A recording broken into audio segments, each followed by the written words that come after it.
competition. And good afternoon. Today, Governor Kevin Stitt will deliver his fourth State of the State address, kicking off the 2022 legislative session. Capitol reporter Storm Jones is live at the Capitol right now with what to expect. Storm. Hey, Dana, for folks watching from home, the word you're going to hear the governor say over and over again today is bold, wanting to take what he calls bold action on things like workforce development, education, and taxes. Now, expect the governor to talk about the need to recruit more teachers, nurses, and engineers. He said recently he wants to pay top teachers $100,000 a year. The governor will also talk about reining in illegal marijuana grows, and will dive into McGirt and his long-running feud with the state's tribal nations. Now, Governor Stitt will also roll out a plan to eliminate the state sales tax on groceries, something that's been a top priority for Democrats. Yeah, sales tax on groceries. You know, we're one of only 13 states in the country that still has a sales tax on groceries. It's a regressive tax. It's something that the governor is going to call on today to make sure that we can remove that sales tax on groceries. That's something that 4 million Oklahomans, I think, across the state is going to be welcome news to them. All of this, of course, during an election year, so anticipate plenty of red meat issues on things like pushing back against the federal government and defending personal liberties. This speech set to kick off around 12:45 today. For now, we're live at the state capitol. Storm Jones, Oklahoma's own News 9. All right, and we'll keep checking in with Storm throughout the day. Now to the weather. Look at that, a live look from our Pike Pass Skycam network. A beautiful sunny skies out there. And Cassie, it's just going to keep getting better this week, huh? Yes, this week looks really nice. We do have a couple of fronts that will eventually move through, but outside of that, everything is trending warmer. This is our Regency camera, part of our Pike Pass Skycam network. Blue skies and temperatures to match. We already have 40s and low 50s across the north, some mid 50s across western Oklahoma, and some upper 40s and low 50s here in the metro. Officially 47 degrees right now in Guthrie, 51 in El Reno, 52 in Watonga, and 51 degrees in Kingfisher. That wind right now is generally out of the west between about 5 to 15, but we do have gusts as high as around 20 to 25 in parts of western and far northwest Oklahoma. I know now that we're starting to really melt a lot of that snow. There's still a couple of puddles out there, but generally it's going to be a next nice couple of days to actually get some of that ice and all that melt stuff off your car. The cars are dirty, that's for sure, but this afternoon, lots of sunshine, temperatures climbing into the mid and upper 50s. We're talking about a pretty nice warm up by midweek. We're going to talk about how warm it's going to get coming up in just a little bit. Dana? All right, see you soon. And today is, of course, or tomorrow is election day for cities across the state. A big race we've got our eye on is for Oklahoma City mayor. There are 4 candidates. If no one gets above 50%, the top 2 will compete in a runoff election. That would be April 5th. The IRS wants to help with your taxes even on Saturdays. The agency will offer walk-in help at 35 tax assistance centers across the country, but there are only 4 Saturdays available starting this Saturday, February 12th. The agency says it's part of a larger effort to help taxpayers this filing season. Keep in mind, it's already facing a huge backlog of unprocessed returns because of the pandemic.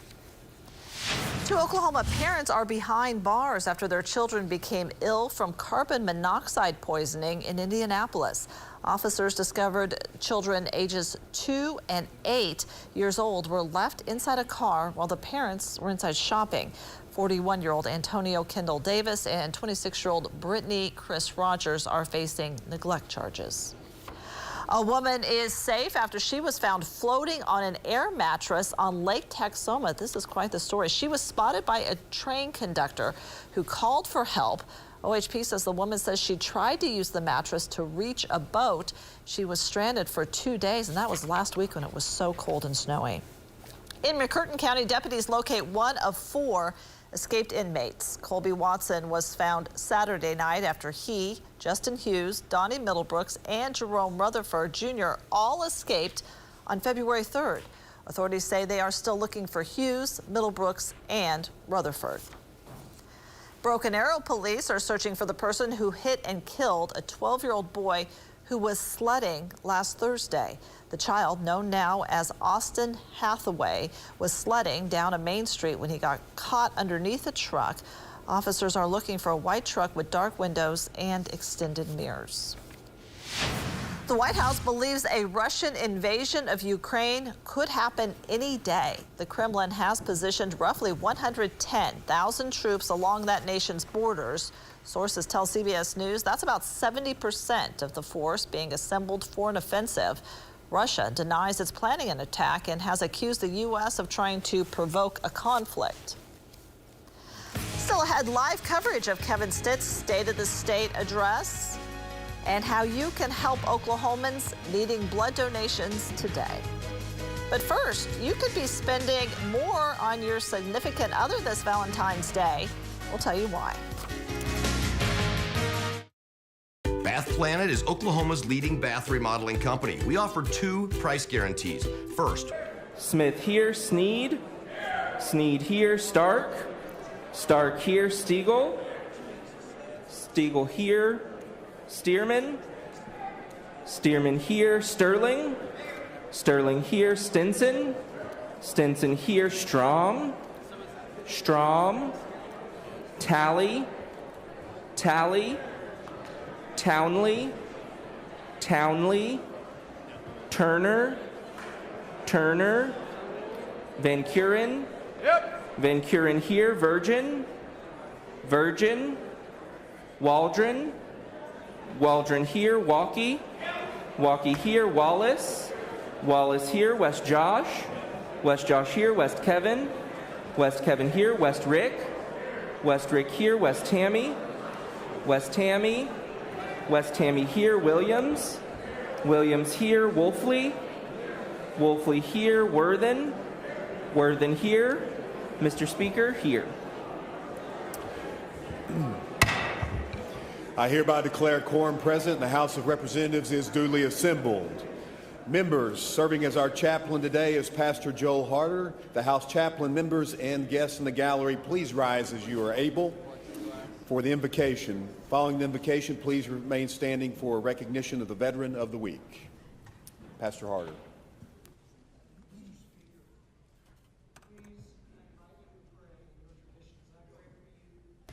In mine. Father in heaven, as this new legislative session now begins, I thank you for every blessing of heaven and on earth, every family, every home and community represented in this room. I thank you for the call on every chosen leader, each representative of this house, friends and colleagues, who set aside personal responsibilities to serve the interests of their neighbor, their district, and all of Oklahoma for the next many weeks. God, I know their lives do not stop. They will miss events and celebrations. They, like all of us, will experience difficult days. I ask you to protect their homes when they are away. Bless their families and their loved ones.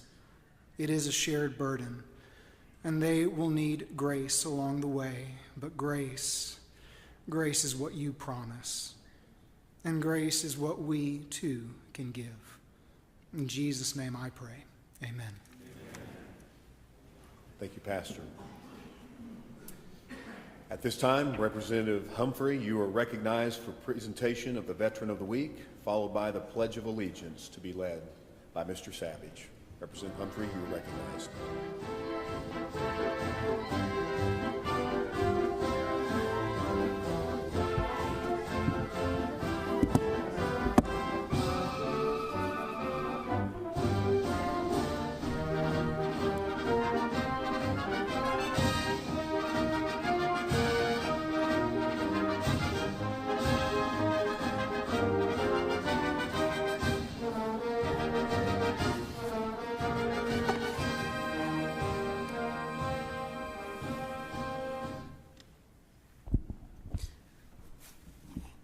Members, I am very honored guest, family, the family that's in the rooms off to the corridor.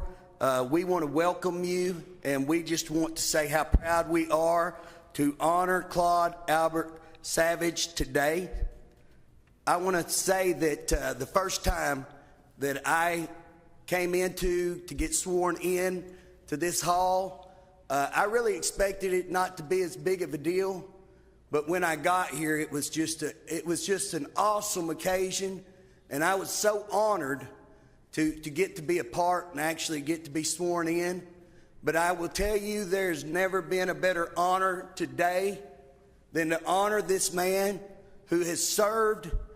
I talked to him earlier, and he says that his fears are that if we don't stand up, that we're going to lose our nation. And he has fought for our nation, and he wanted to share that he expects us to take a stand and to protect our nation and our state. And I'm very honored to share those words that he wanted to speak.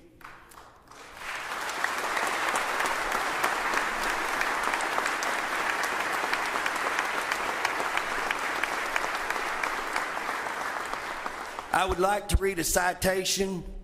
Whereas Claude Albert Savage was born January 26, 1926 in Kasoma. I only go through there all the time. If you blink, you miss it. But it's an awesome part of the world. Kasoma, Oklahoma, and served in the United States Navy during World War II from March 30th, 1944 to May 20th, 1946.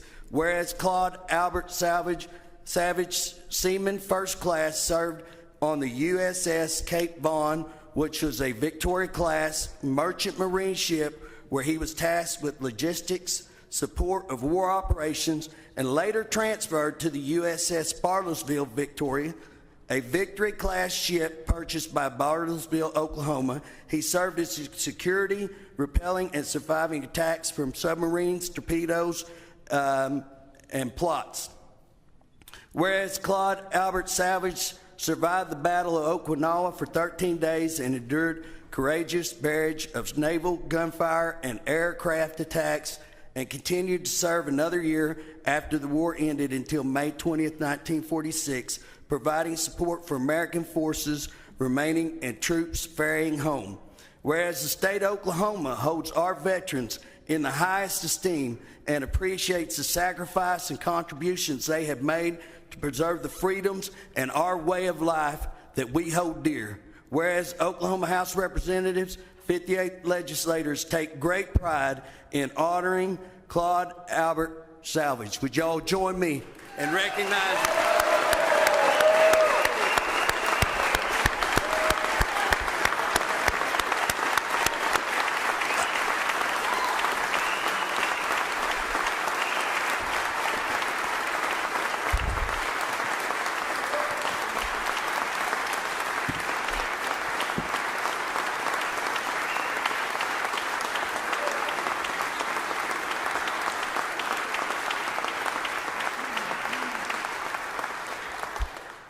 I just want to say Mr. Savage lives in Findlay now, and it is an awesome part of the state.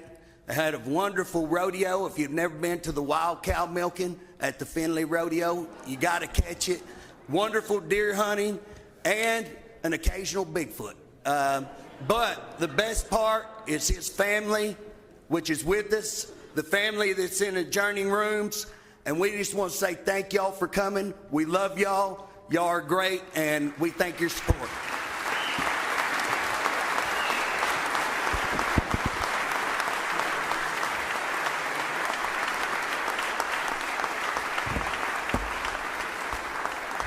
If you'll join me in the pledge, salute.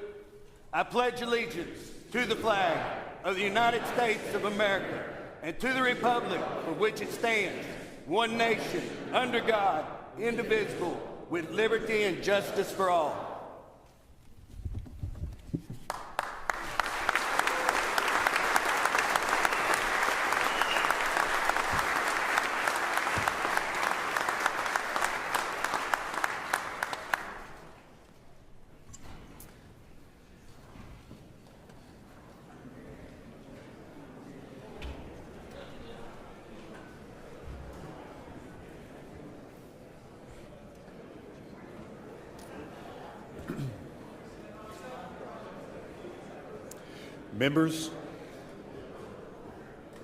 Members, at this time, House Bills 2967 through 4448 currently, and HJRs 1047 through 1064 and HCR 1013 and 1014 are considered introduced and first read.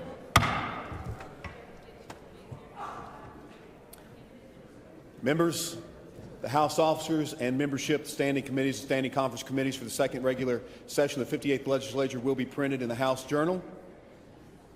Mr. Floor Leader.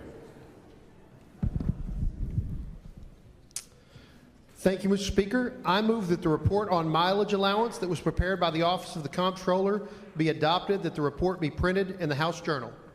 Members, you've heard the motion. Without objection, that will be the order. Mr. Floor Leader.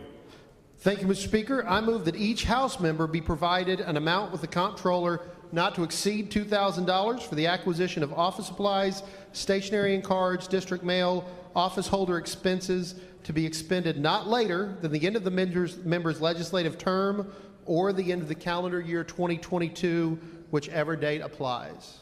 Mr. Floor Leader. Members, you've heard the motion. Without objection, that will be the order. Mr. Floor Leader. Mr. Speaker, now it's time for announcements. Members, if you wish to make any introductions or announcements at this time before joint session, please indicate by getting in the queue. At this time, members of the House, I do have an introduction that I would like to make. Please welcome to the House some wonderful dignitaries of the state of Oklahoma. First, from the Muskogee Creek Nation, we have the Principal Chief, Chief David Hill. Chief Hill, it's a pleasure to have you today.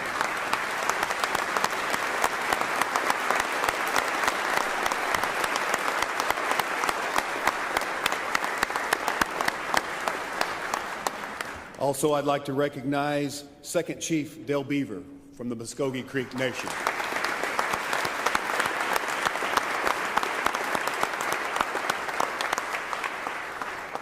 Also, I'd like to recognize the National Council Speaker, William Lowe, from the Muskogee Creek Nation.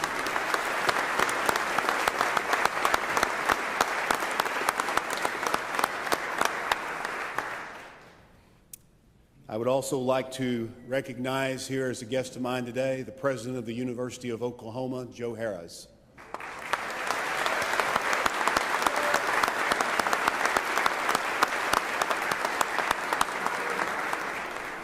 Also, as my guest today, I'd like to introduce Dr. Casey Shrum, President of Oklahoma State University.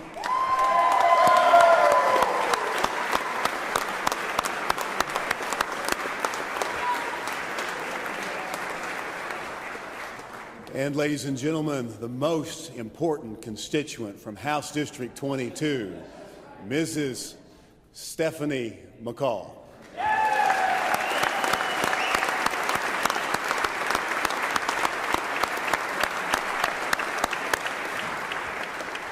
Representative Waldron, you are recognized for an announcement or introduction.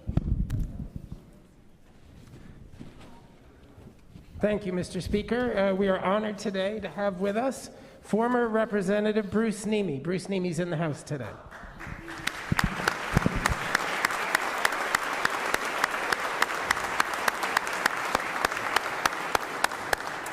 Representative Nolan, you're recognized for an introduction. Thank you, Mr. Speaker. I just didn't want to pass up this opportunity, since this is my first day of session, to introduce my husband, Phil. I'll be terming out, but he's been step by step the whole time. Thank you. Representative Miller, you are recognized for an announcement or introduction. Thank you, Mr. Speaker. Visiting the House today is the 2020 State Teacher of the Year, who has represented us at Nationals from Deer Creek Middle School, Gina Nelson.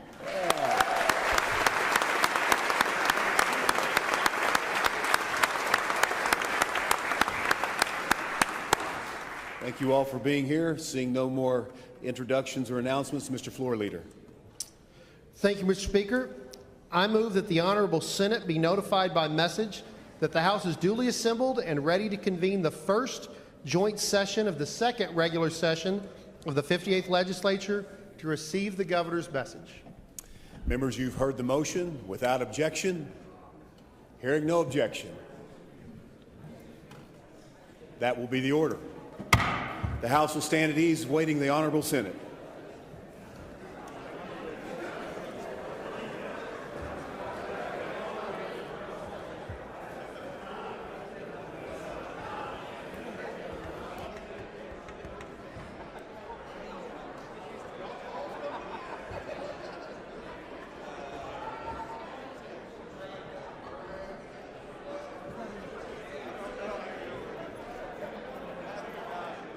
Squeeze behind you here.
Will it pop up here?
Everybody's good with it? A lot of principals really. A lot of principals. Is there anybody who would be?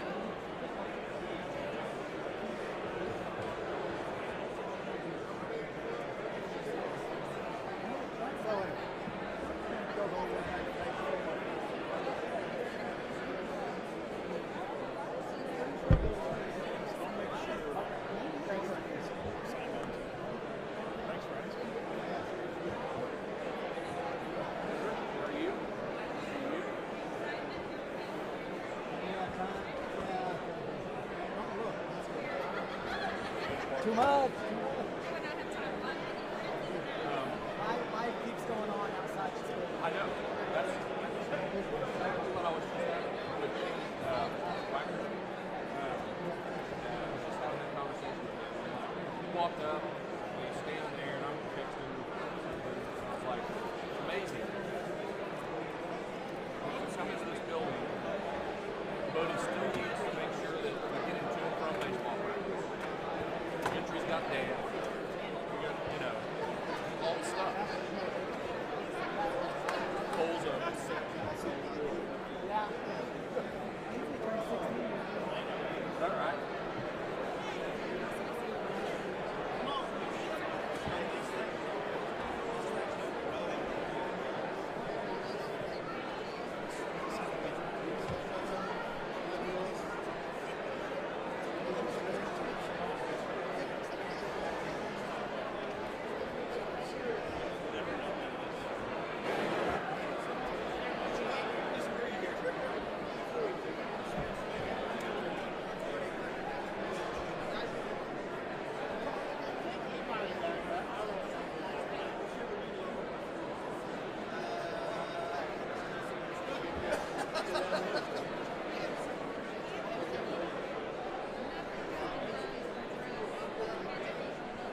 Chamber will come to order.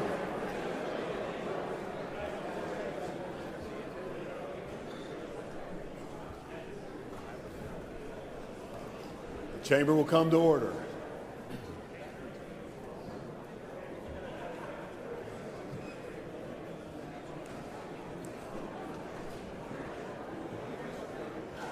Members, please find your seats. Chamber will come to order for joint session.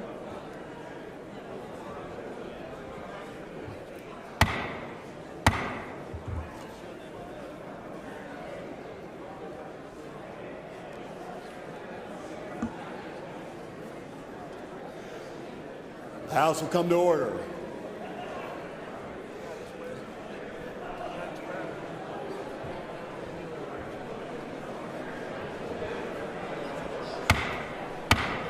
Members, find your seats. Please take your conversations outside. The House will come to order. Members and guests, welcome to the first joint session of the second regular session of the 58th Oklahoma Legislature.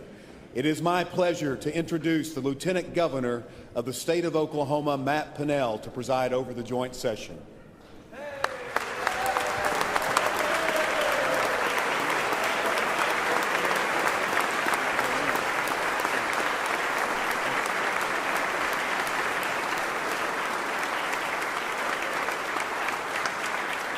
Thank you. Welcome, ladies and gentlemen, and honored guests. It is my distinct privilege to call the first joint session of the second regular session of the 58th Oklahoma Legislature to order. Senator McCourtney, you are recognized for a motion. Thank you, Mr. President. I move that the attendance roll call of the Senate be considered the roll call of the Senate in joint session. You've heard the motion. All those in favor say aye. Aye. All opposed, nay. The ayes have it. The motion is adopted. Representative Eccles, you are recognized for a motion. Thank you, Mr. President. I move the attendance roll call of the House be considered the roll call of the House in joint session. You've heard the motion. All those in favor say aye. Aye. All opposed, nay. The ayes have it. The motion is adopted. I hereby declare a quorum of the House and Senate present and a joint session of the Oklahoma Legislature duly assembled. Ladies and gentlemen, serving as our chaplain today for joint session is Pastor Joel Harder. Would the members and the guests in the gallery please rise as you are able for the invocation. Following the invocation, please remain standing for the posting of the colors by the Choctaw High School Air Force Junior ROTC. Pastor. Thank you, Mr. President. May I pray for you. Father in heaven, faithful Lord of our lives and sovereign ruler of our land, indeed all this earth and the heavens above, you hold in your mighty hand all the days of our lives.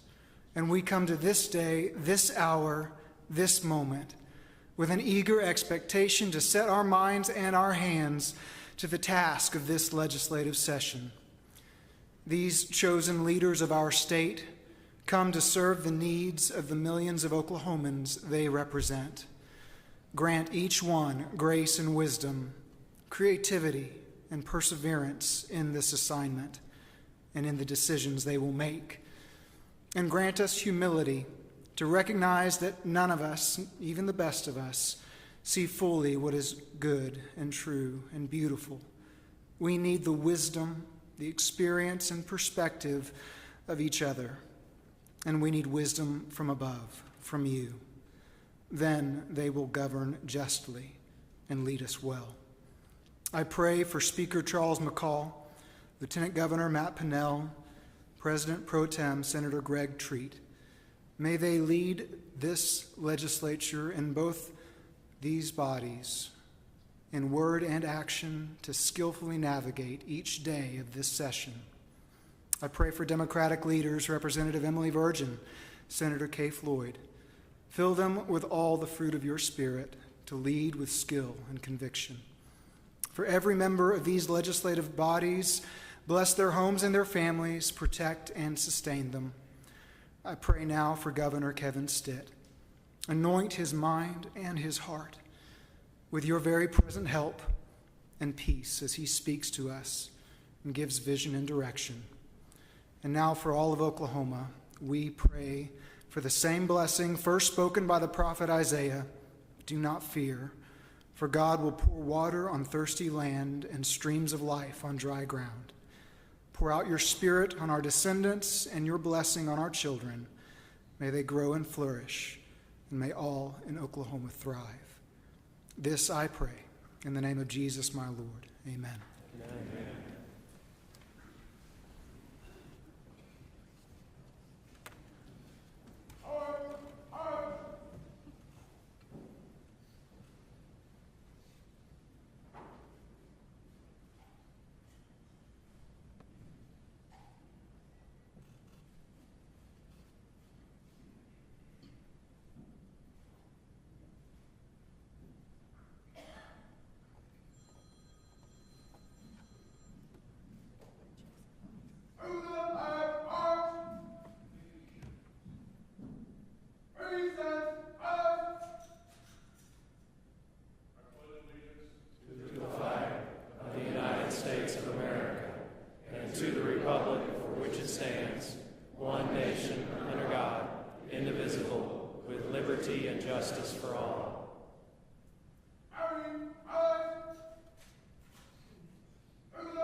You may be seated.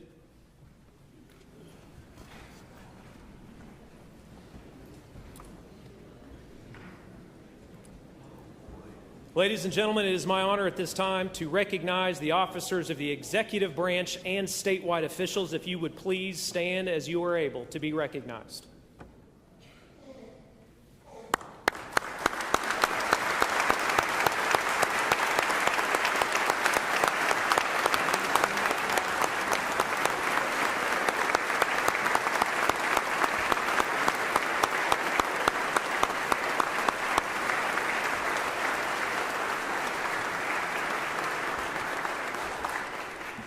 Ladies and gentlemen, it's my distinct pleasure to announce the arrival of representatives of each of our statewide courts.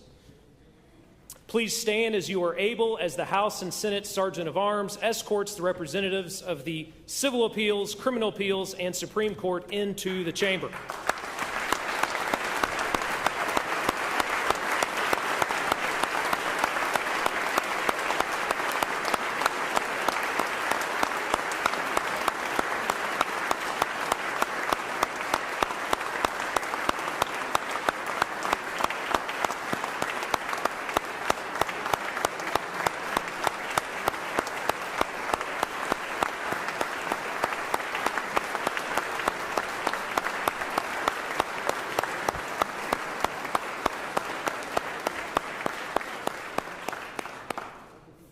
Senator McCourtney, you are recognized for a motion. You may be seated.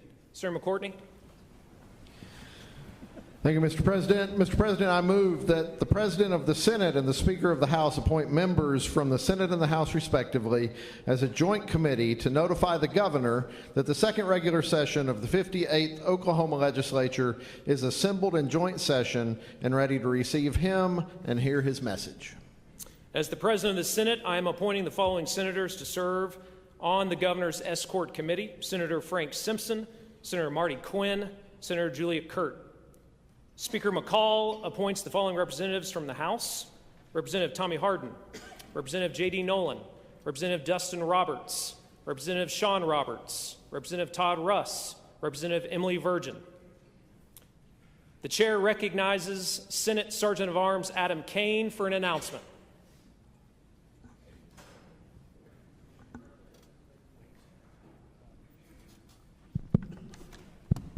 Mr. President, the Joint Committee from the House and Senate, the Chief Executive, the Governor, the Honorable Kevin Stitt.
Thank you.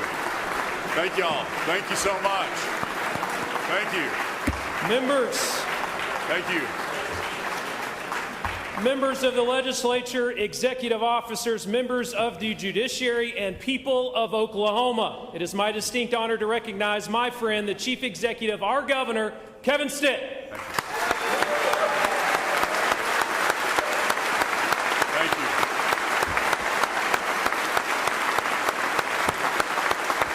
Thank you. Thank you.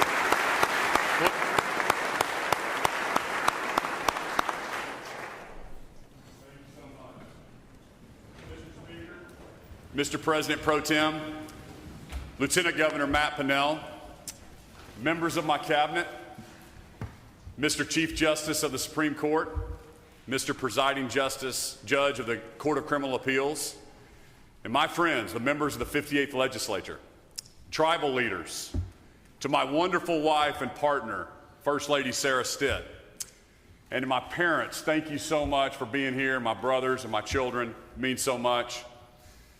And most importantly, to my fellow Oklahomans, I am honored to stand before you today and begin my 4th year as your governor.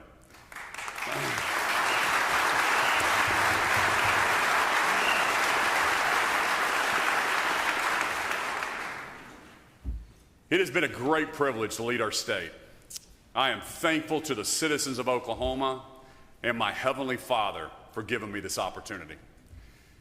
Mr. Speaker, Mr. Pro Tem, members of the House and Senate, last year we showed Oklahomans what's possible when we work together. We cut taxes for every single Oklahoman. We made record investments in education and gave parents more choices. We grew our economy, we modernized our government, and we stood up to defend the rights of Oklahomans, including protecting the lives of unborn children.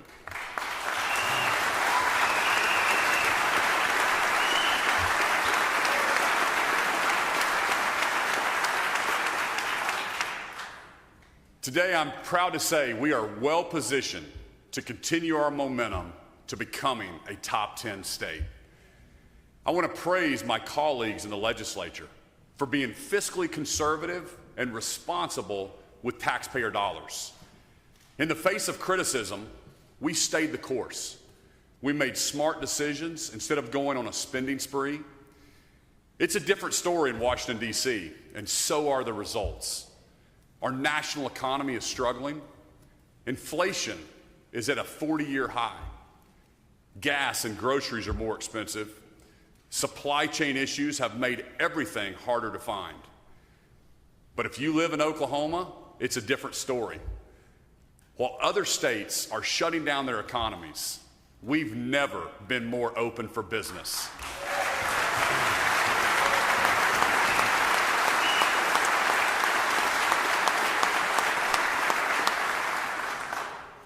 In fact, 40,000 more Oklahomans have jobs today compared to when I took office. As unemployment skyrocketed in some parts of the country, ours is down to just 2.3%. It's the lowest in state history.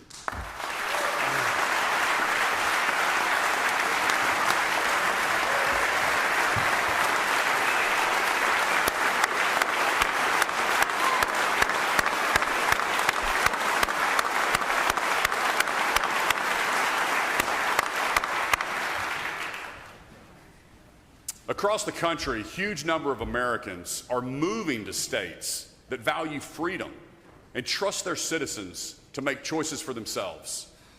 There has never been a bigger difference between a red state and a blue state. Freedom-loving Americans cannot escape liberal lockdown states fast enough. Since April of 2020, more than 27,000 of them have moved to Oklahoma. That includes Jonathan and Erica, who moved here from Seattle because they believe in freedom and personal responsibility. Can you imagine leaving a place like Norman, Oklahoma for Southern California? I mean, who would do that? You'll get that in a minute.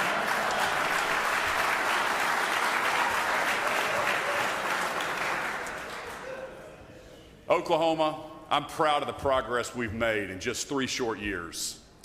But today, the state of our state is at a crossroads. We have a choice between 2 paths. One path leads towards a top 10 state. It's a familiar road. It's paved with unity, fairness, and equal protection under the law. The other path leads to a jigsaw puzzle of jurisdiction. From the beginning, I've sounded the alarm on the Supreme Court's McGirt decision, because I knew then and I know now that even a narrow Supreme Court ruling can fundamentally change a state. Oklahoma has been robbed of the authority to prosecute crimes. Put simply, McGirt jeopardizes justice. Over the past year, we've done everything we can to protect law and order and limit the impacts of this decision. Our broad coalition includes Attorney General John O'Connor, all 27 district attorneys across our state, especially Steve Kunzweiler in Tulsa County, and Matt Ballard in Craig, Mays, and Rogers counties, police chiefs like Wendell Franklin in Tulsa, the Sheriff's Association, the Farm Bureau, the Cattlemen's Association, environmentalists, the Petroleum Alliance, and city leaders. Recently, we've won 2 major victories to protect law and order. First, the Supreme Court agreed McGirt is not retroactive. That means that convicted criminals stay in prison. The Supreme Court also agreed to hear another case. A win in that case would let the state go back to enforcing law and order and protecting more crime victims in eastern Oklahoma. That's the way we've done it since 1907. The new rules put the federal government in charge, and it isn't working. In 2013, a 12-year-old boy named Billy Lord was riding his bike in Wagner. Richard Roth was driving drunk and hit Billy and killed him. The state convicted Roth for Billy's death and sentenced him to prison. But Mr. Roth is white, and since Billy was part Cherokee, the guilty verdict was overturned. The case can't be tried in federal court, and Roth could go free from punishment without even so much as a traffic ticket on his record. That's not fair, and it's not equal protection under the law. Billy's mom, Pamela, is here today. She told the court that while her son was a tribal member, he was also a citizen of the United States and a citizen of the state of Oklahoma. She said allowing the man who killed her son to walk free is an insult to Billy's memory and an insult to justice. Pamela, I'm so sorry for your loss. I'm fighting for justice for Billy every single day. Will you please stand?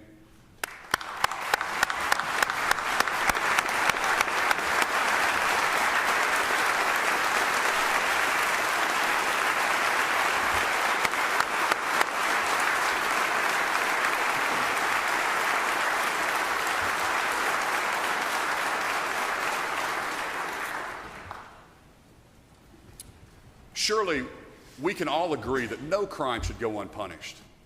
Billy deserves justice. All victims deserve justice. Oklahoma, here's the deal. This isn't about winning and losing. This isn't personal. It's not Kevin Stitt versus the tribes. Instead, it's about certainty. It's about law and order. It's about fairness, equal protection under the law, and one set of rules.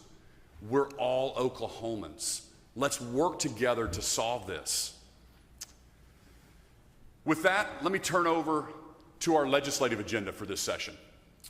We start this year with an incredible opportunity.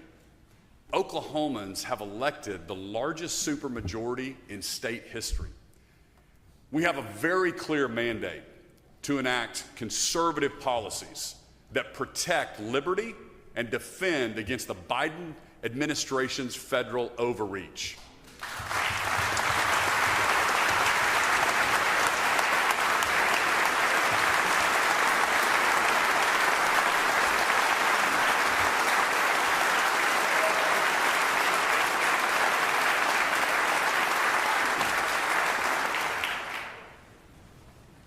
I challenge each of us to be bold.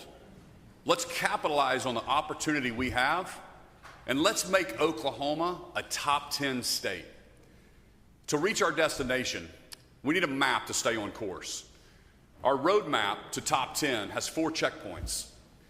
Number 1, driving hope for all Oklahomans. Number 2, protecting Oklahomans and our way of life. Number 3, making Oklahoma the most pro-business friendly state in the entire country.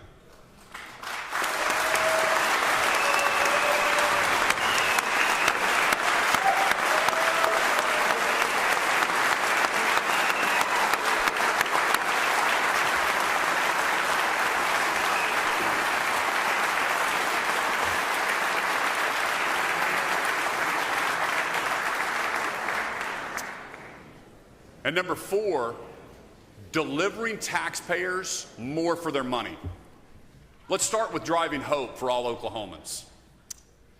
Hope is not a wish or a feeling. It's a proven science that can be measured and applied. More than 2,000 studies have shown that hope is the greatest predictor of success. That applies to education, work, health, mental health, social relationships, family, and trauma recovery. Hope impacts everything that matters to us. I want to take a moment to recognize the First Lady, my wife, Sarah Stitt. She created the Sarah Stitt Hope Foundation to bring the science of hope to communities across Oklahoma. And over the next 2 years, we'll be training every single state employee on how to apply the science of hope to their agencies. Sarah, on behalf of all 4 million Oklahomans, thank you so much for your hard work. You stand up.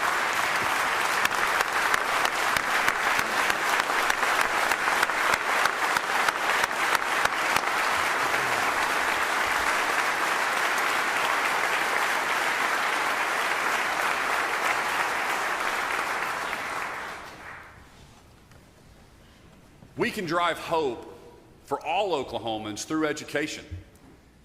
Throughout my time as governor, I've committed to putting our students first. Across the country, parents are waking up to the learning loss caused by closed classrooms. They're demanding better for their kids. I'm proud that Secretary Ryan Walters and I have been fighting to put our students first and keep our schools open longer than anyone in the country.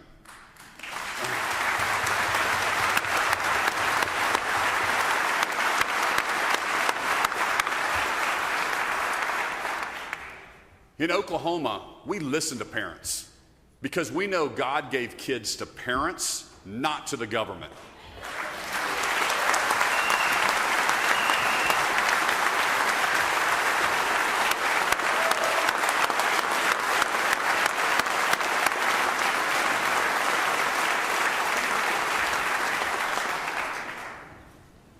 We expanded the Equal Opportunity Scholarship to provide more choices for low and middle income families. That helps students like Jonathan Wright. He's a freshman at Oklahoma Bible Academy in Enid. When Jonathan was 3 years old, he was adopted out of foster care by a single mom named Lisa. Jonathan has used the Opportunity Scholarship to go to Oklahoma Bible for 4 years. His mom said that the mentors and positive role models at his school have transformed his life. Jonathan and Lisa are here today. Would you please stand up and be recognized?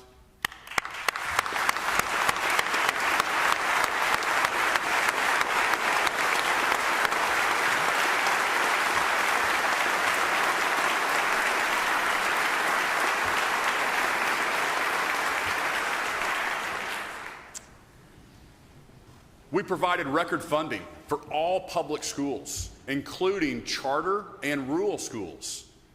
These initial investments were good first steps for Oklahoma's education turnaround, but there's much more to do. Just 15% of Oklahoma high school graduates are ready for college in English, math, reading, and science. Less than 1 out of 5. We can do better than 47th in the nation when it comes to our kids. We've tiptoed around the edges for far too long. It's clear the status quo is not working. We need to take bold steps. It will take courage, and it will take a desire to make a generational impact. This is our moment. We know education is not a one-size-fits-all. And I pledge to support any legislation that gives parents more school choice. Because in Oklahoma, we need to fund students, not systems.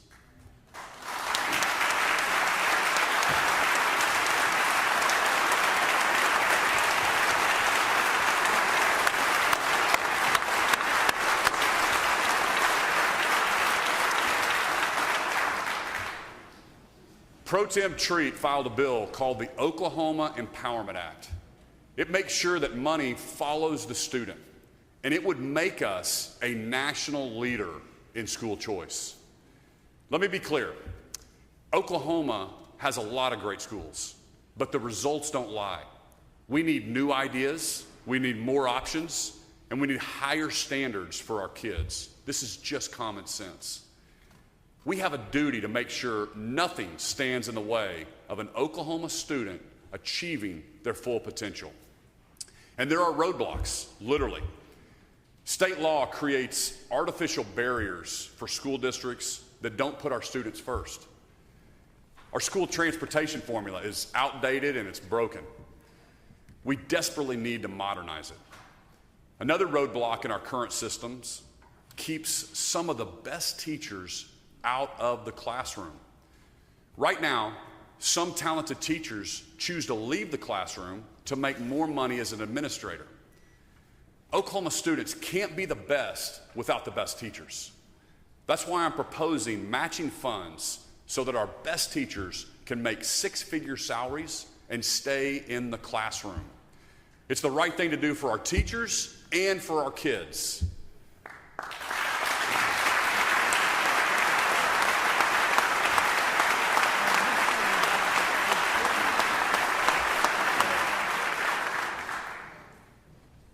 Another way to support Oklahoma educators is to protect their paychecks from union bosses.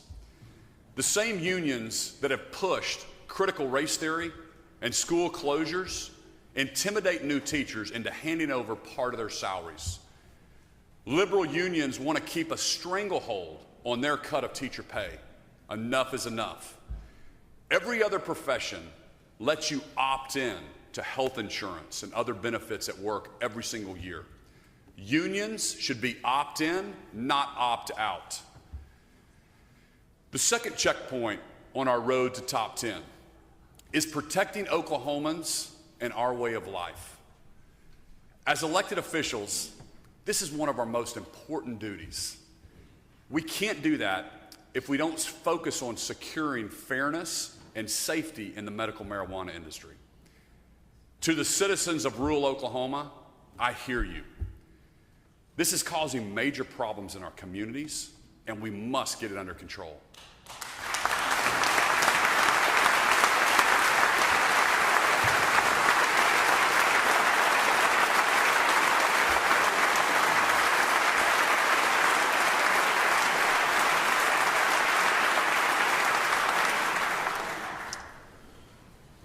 When Oklahomans voted for medical marijuana, they were literally sold a bill of goods.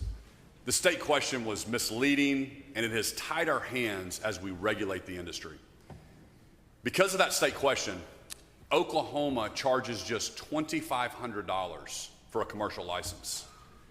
Even California charges up to $181,000, 72 times more. As a result, we have 7 times the growers than California, with just 10% of the people. Next door in Arkansas, they have 8 growers. We have 8,300. You know as well as I do that not all of that product is being sold legally. This is a perfect example of why we need to make sure initiative petitions represent Oklahomans and not out-of-state special interest groups.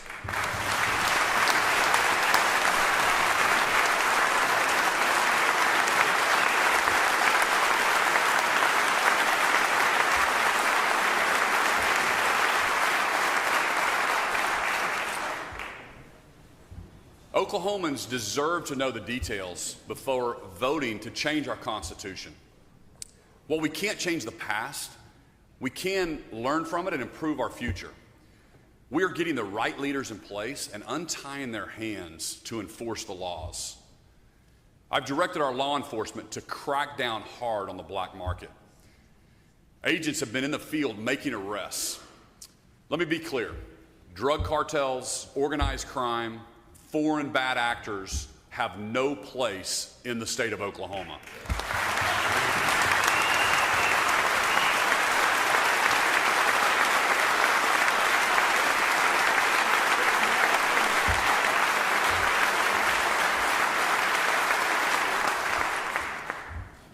We will bring them to justice.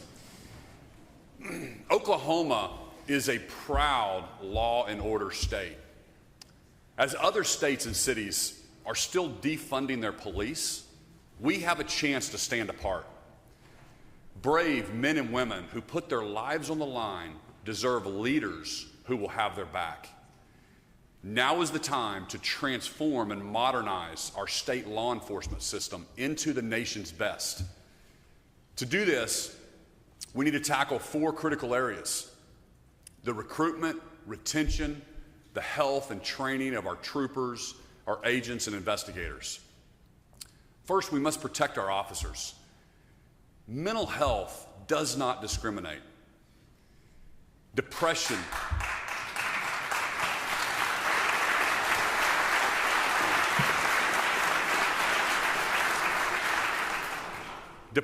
and suicide do not discriminate. It's long overdue, but this year we must prioritize the health of our officers and create the Oklahoma First Responders Wellness Division. Its foundation is a peer-to-peer system designed to recognize the early signs of trauma and give immediate help to officers who need it. This could have saved Ronald Hook. The continued trauma he experienced as an officer seemingly went unnoticed and unaddressed. After 15 years of dedicated service in law enforcement, this family man, husband, father, and friend tragically ended his life. Ron's daughter, Alicia, and his sister, Sissy and Susie, are here today.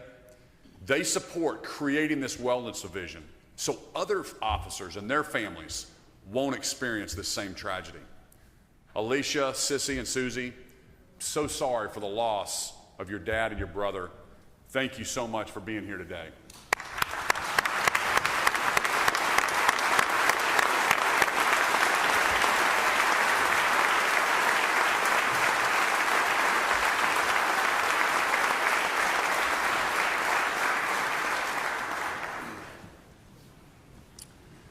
In the same way we can attract and support teachers, we need to provide law enforcement officers competitive pay.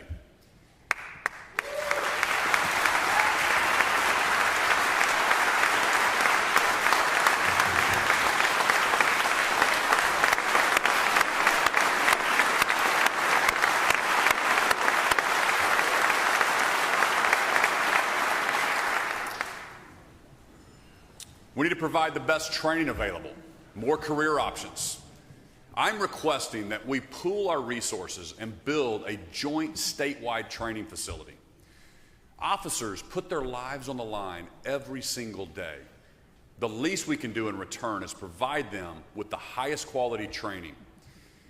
Our state's law enforcement also desperately needs a consolidated, unified command structure within a single department.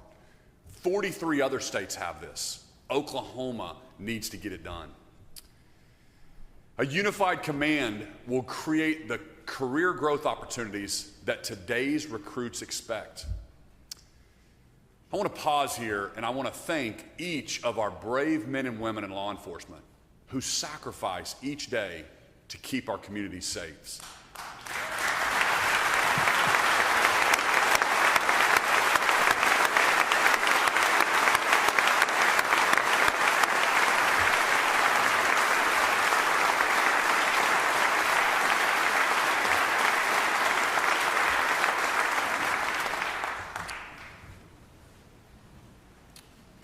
Other states may turn their backs on the blue, but as governor, I will always stand with those who protect and hold that thin blue line.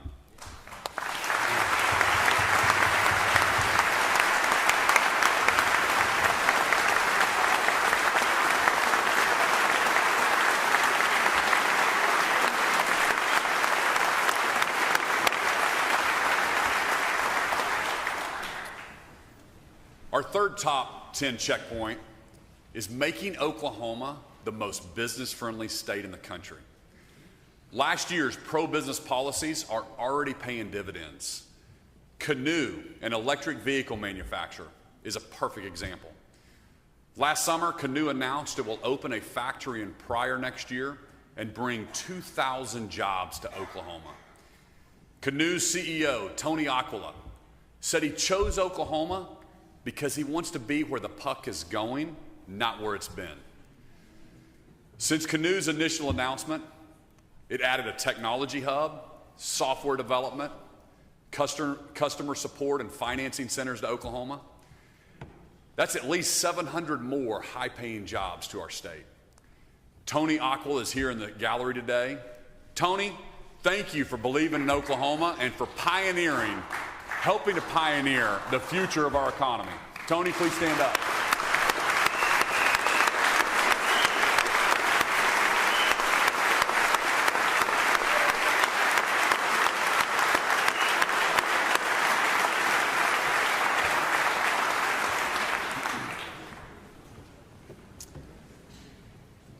Canoo is just one company that has seen the benefit of Oklahoma being open for business. Thanks to the governor's closing fund and the legislature's investment in business development, the Department of Commerce is coming off its best year ever. Secretary Scott Mueller and his team are working hundreds of opportunities, thousands of jobs, and billions of dollars in investment in our economy. But Open for Business isn't just about recruiting new companies. We've launched an innovative platform to help Oklahoma manufacturers solve supply chain issues. Our system connects them to buyers and sellers and keeps their money in Oklahoma. More than 400 companies are already signed up.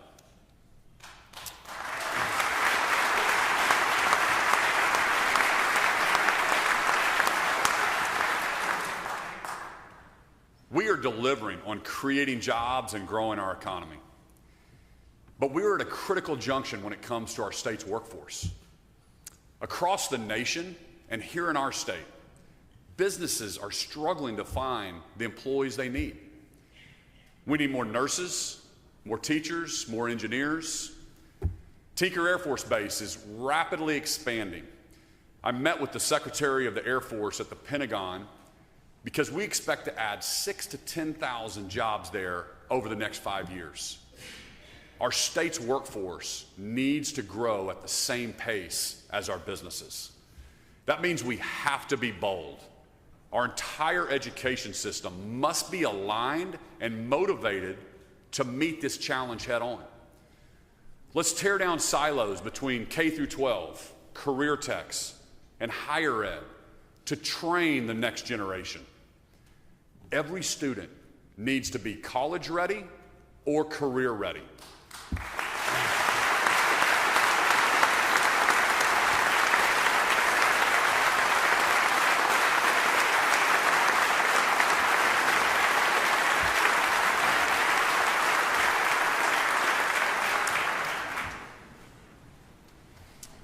The road to success looks different for every Oklahoman.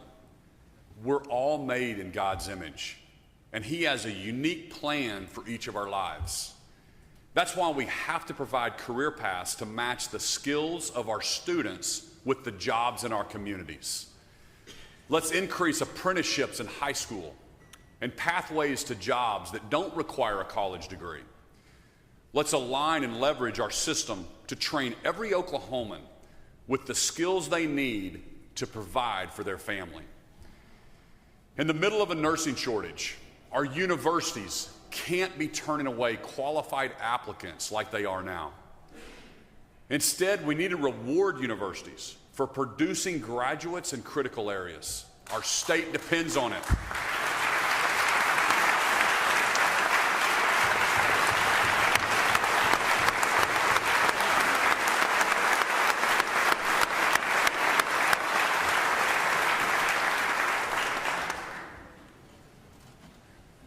Last year, while states like New York were billions of dollars in the hole, we cut taxes for every single Oklahoman.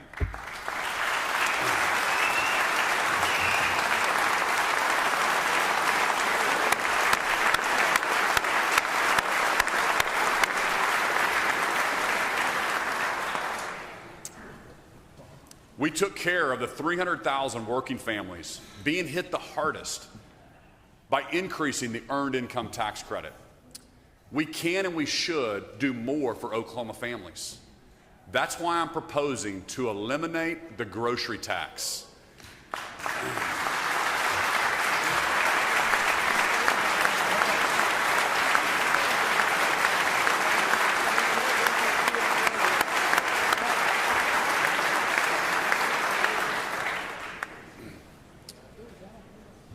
Oklahoma is just one of 13 states that taxes groceries, and ours is one of the highest. Many Oklahomans are already struggling under the weight of record inflation. Let's give them more help this year, because after all, we need more taxpayers, not more taxes.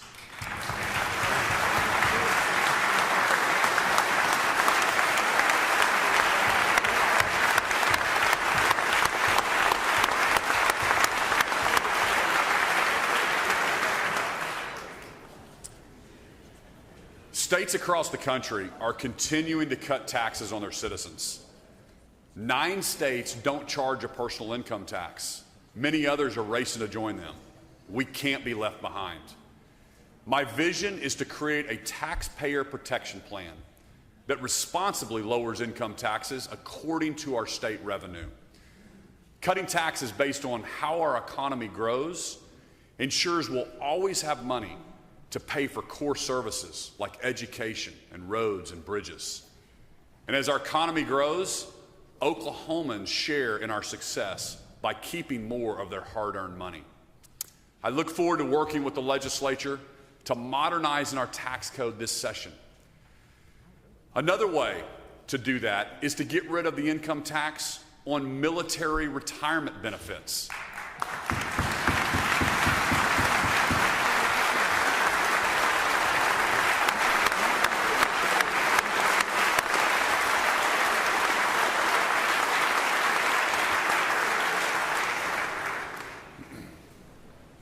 Our military installations are so important to our state, and we want to keep our retired veterans here in Oklahoma.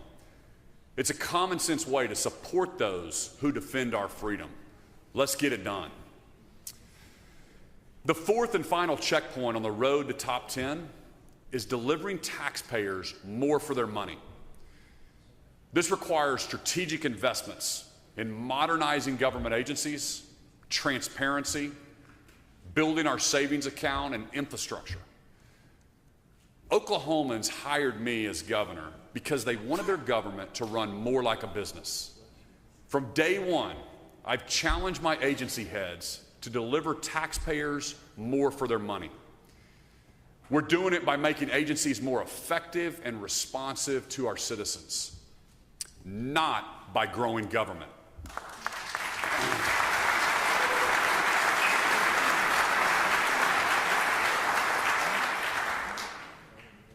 We have 2,000 fewer state employees than just a few years ago. And we've invested in technology to provide better results. In May, we'll launch a unified, cutting-edge HR system for all state agencies for the first time in history. In the past year, too many Oklahomans had to wait too long to get a driver's license. Basic services that should have taken a few minutes we're taking days or even months. This is unacceptable. We can't let it happen again. That's why I'm calling for the legislature to partner with me to make it easier than ever for Oklahomans to interact with state government. Let's start with driver's licenses and vehicle registration, because that's something we can all agree needs to be fixed.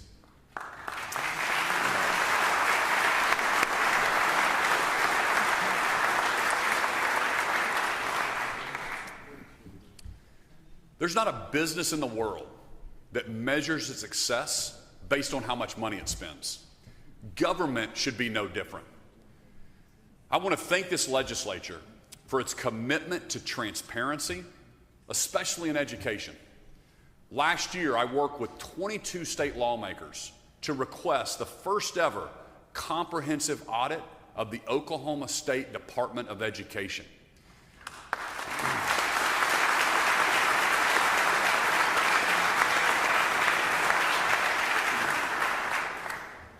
Because tax dollars belong in the classrooms, not in the pockets of bureaucrats.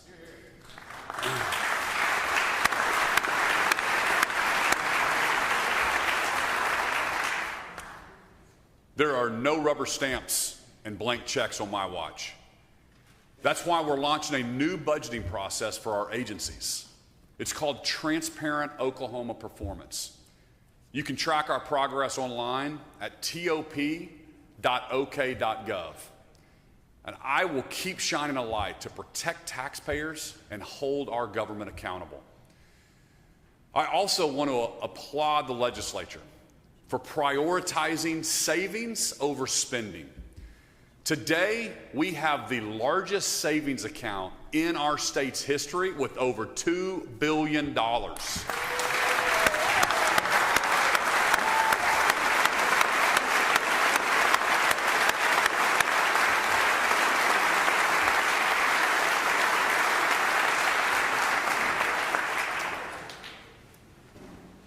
This year, I'm asking the legislature to raise the cap on our savings account, to continue protecting our future.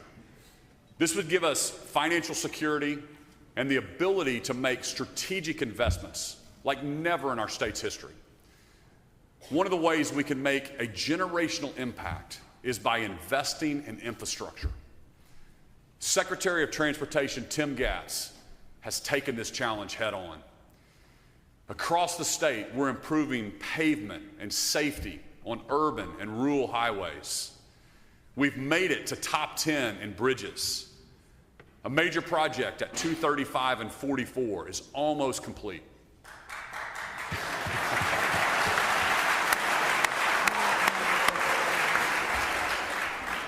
We've made great progress, but we know more can be done. The future of our economy will depend on having a modern highway system that manages congestion and has reliable travel times. Let's be bold. I'm calling to invest $13 billion in transportation over the next 10 years.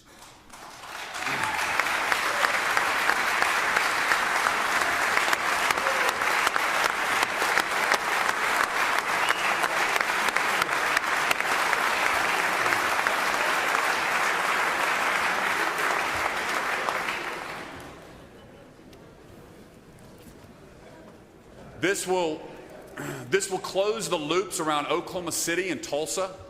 We'll widen the Turner to 6 lanes the entire way. We'll expand the Will Rogers in northeast Oklahoma and parts of the Kilpatrick in Oklahoma City. We're also adding more access points for communities all along our system. This will make travel easier and lead to more economic development all across the state. The Kickapoo Turnpike has been open east of Oklahoma City for a year now. It's created an economic explosion for the city of Hera. In the last year, more than 2,200 new homes have started construction. Hera's first hotel opened in November, and the city estimates its population will almost double in 3 to 4 years. We have an opportunity to bring that kind of growth to more cities all across our state. We'll announce more details, including drone corridors and emerging mobility later this month. This is our moment to make Oklahoma transportation system the very best in the entire country.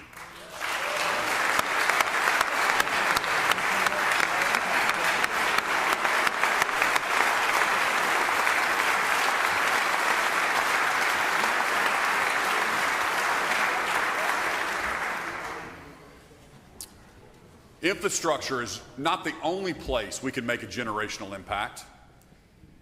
The opportunities this year are endless. Will we prioritize special interests or the people we serve? Will we prioritize the next generation or the next election? Now is the time for big, bold decisions. Let's leave a legacy for generations. As I begin the final year of my first term as governor, let's look back at the progress we've made. When my administration took office, Oklahoma was coming off 2 years of revenue failures. We had almost no money in savings, which meant budget cuts were an annual challenge. State agencies reported to unelected bureaucrats, and they weren't being held accountable. It was so out of control that the Department of Corrections wanted a $1 billion budget increase every single year. Our state was reeling from a teacher walkout. And on a personal level, I felt our state lacked the confidence and pride I saw in other parts of the country. Because of our great work together, Oklahoma's turnaround is well underway. Our fiscal house is in order. We're coming off a year where we made record investments in education while still cutting taxes. We're fourth in the nation in budget reserves. Our state's credit rating has gone up. We've held state agencies accountable by putting the right leaders in place and aligning them with a common vision. Oklahomans have a renewed sense of pride in our state and in our way of life.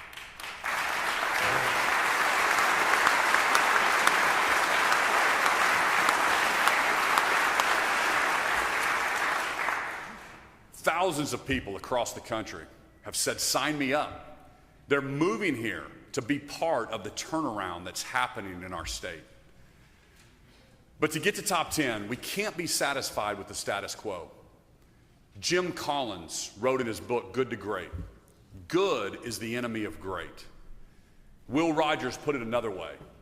The road to success is dotted with many tempting parking spaces. Oklahoma has all the bones and the capabilities to be the greatest state in the nation. And we've come too far to settle for anything less than our best. We must never lose sight of the fact that Oklahomans elected us as leaders. They sent us here to protect their rights and to make sure everyone in our state has equal opportunity to succeed. Just because your life is great, or your business is thriving, or your school is fine, doesn't mean we don't have an obligation to make sure everyone has that same chance. We're all here because we have a higher calling to do what's right, not what's easy. I truly believe Oklahoma can be and will be a top 10 state. Let's work together. Let's get it done. I'm so proud to be an American, but I thank God every day that I'm an Oklahoman. God bless you.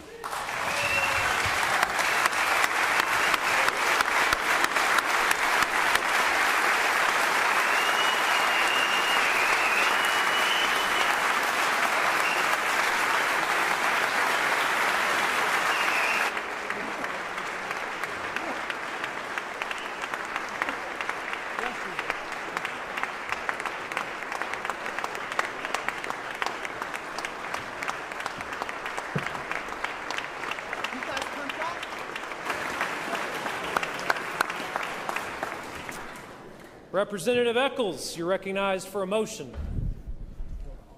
Thank you, Mr. President. There being no further business before the joint session, I move that the joint session be dissolved. You've heard the motion. All those in favor say aye. Aye. All opposed, nay. The ayes have it. The motion is adopted and the joint session is dissolved.